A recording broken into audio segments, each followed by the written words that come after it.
All I would have lived gladly not to be standing here today. The greatest leader of our times was struck down by the foulest deed of our time. Today, John Fitzgerald Kennedy lives on in the immortal words and works that he left behind.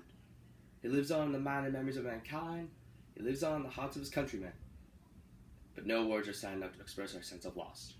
No words are strong enough to express our determination to continue the thrust of America that he began. The dream of conquering the vastness of space, the dream of partnership across the Atlantic and across the Pacific as well. The dream of a Peace Corps in less developed nations, the dream of education for all of our children, the dream of jobs for all who seek them and need them, the dream of care for our elderly, the dream of an all-out attack on mental illness, and above all, the dream of equal rights for all Americans, whatever their race or color. These and other American dreams have been vitalized by his drive and by his dedication, and now these and ideals which he so nobly represented must and will be translated into effective action.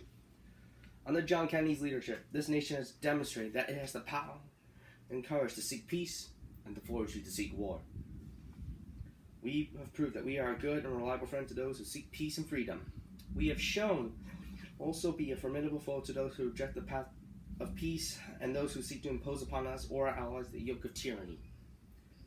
This nation will keep its commitments from South Vietnam to West Berlin.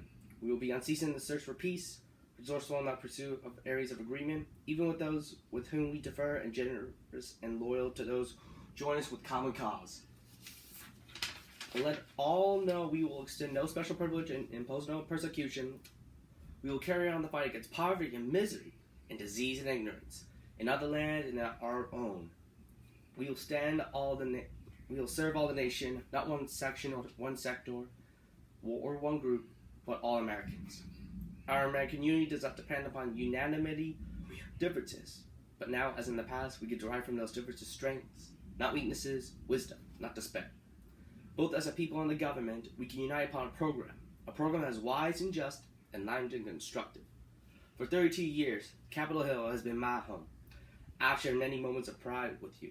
Pride in the ability of the Congress of the United States to act, to meet any crisis, to distill from our differences strong programs of national action. An assassin's bullet has thrust upon me the burden of the presidency. And I am here today to say I need your help. I cannot bear this burden alone. I need the help of all Americans and all America. Our most immediate tasks are here on this hill. First, no memorial, oration, or eulogy could more eloquently honor President Kennedy's memory. The earliest possible passage of the Civil Rights Bill for which he fought so long. We have talked long enough in this country about equal rights.